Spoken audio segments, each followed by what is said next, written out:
everybody. Nice to see everybody here.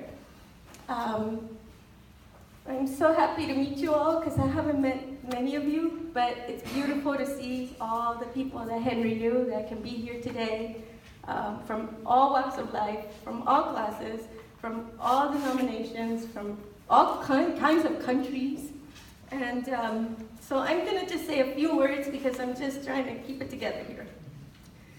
So I met Henry when I was doing a speaking tour through many colleges. I was a professor at the time. I was teaching Latin American studies. And I was this fiery little Latina from El Salvador. And I was working for United Students Against Sweatshops. And so I went around speaking about these 300 families that were in El Salvador that had won the rights to have their own factory. The very first time it ever happened in international labor organizing. So these women were the women that, like in 2000, they had that big campaign against sweatshops that went against Gap. They had gone against really big people, like really big corporations. And so I went around trying to raise awareness at the college campuses about using, like college campuses buying all the t-shirts and stuff that were made with sweatshop labor all over Latin America. And then I learned more and more, and it was about Asia, Bangladesh, all kinds of places. So Henry heard about me, and he had this great radio show, and he invited me one day to come to the radio show. And he said, "Claudia, you sound awesome. Why don't you come over and, I'll interview you for the radio show." So I show up and I do my spiel and we take callers and I'm answering questions and he's chiming in, and he says after the show, he says, "Man, that was really great. Why don't we continue doing that?" And I said, "Okay." So that one show that I was supposed to just be a guest on turned into being his co-host for 256 shows.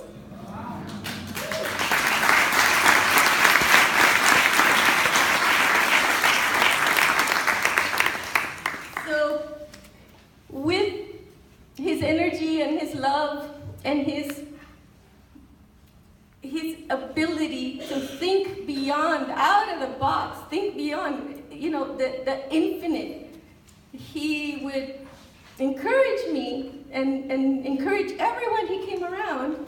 And so we brought speakers through the radio show. They would call in from all over Latin America, and then it expanded to Asia. Then it expanded to all over the world. We would actually reach out and did all this work, and we produced this half-hour show every Thursday. And we would have I would translate for him if we needed because of the different languages that I speak, and then we would have all these people speak.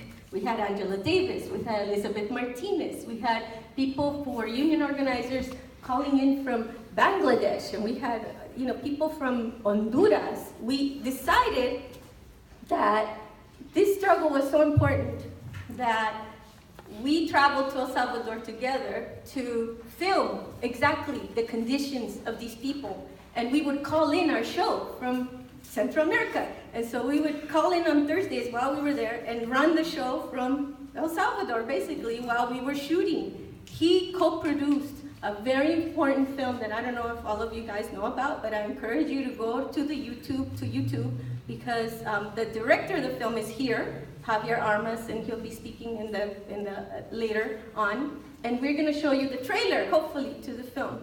But it's on YouTube, it's free, it's available. It's 37 minutes, it won several awards for human rights. And it's about that little factory called Just Garments. It's called Producing Just Garments. So it's because of Henry that film exists. It's because of Henry that those 300 women and families were kept alive and had jobs. Because what happened to them was when they won the rights to have their own factory, to take over the factory where they were being exploited, they got blacklisted. And so nobody was giving them contracts because all the people that would, take these garments, like Jones, New York, like Nike, all these big companies would go through these managers, and a Taiwanese company would take over the contracts. And so it's very detached so that you never know that it's really Nike, but if you look at your shirt and it says made in El Salvador, it's a sweatshop.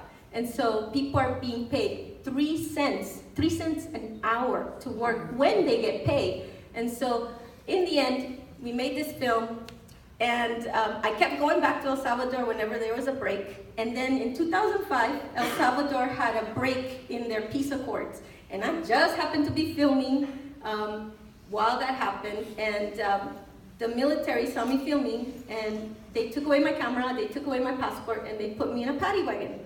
So Henry was here, and I was there. This is after the film, after we released the film and everything. I was there, he was here, and I called into the show, and I was reporting what was going on in the street, and I was the only reporter from the US reporting on what was going on in the street on KPFK. And I said to him afterwards, I said, Henry, this might be my last show. I don't know how I'm gonna get out of this country. So guess what Henry did? He had so many connections. He mobilized the Teamsters. He called Mr. Gil Cedillo's office, and it was one of your people that got me out of my country when I would have been dead. So when I came back,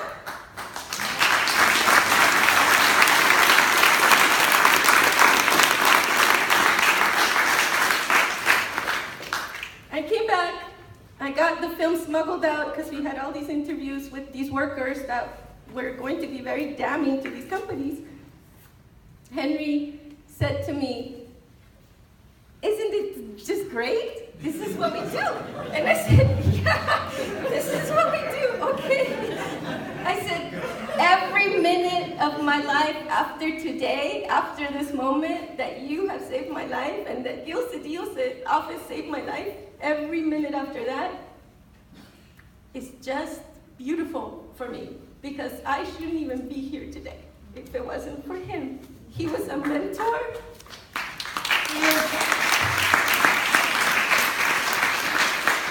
He was a charming man with that smile that could turn entire negative and like just mean people into followers of justice and human rights. I have never known anyone like him. He would just, with his peaceful nature and with his wonderful charismatic character, he basically created social movements. I lived it, I was there. We invited artists to come to the radio show, and artists never, they only focus on producing and loving art, and they love art, and they never see themselves as workers, as people that produce and should be paid a living wage. So we would invite artists and we would interview them, and he started a whole nother world there with people becoming aware and raising awareness.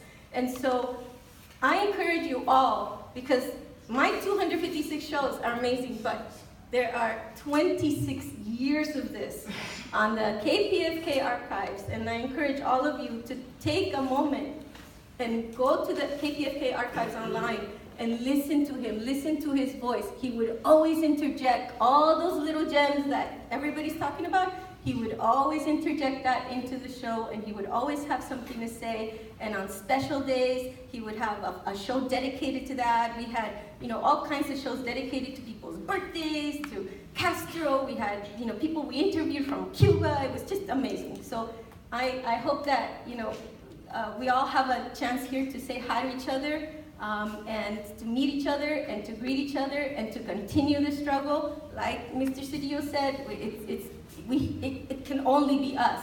It can only be us to make the change we want to see in the world. Thank you.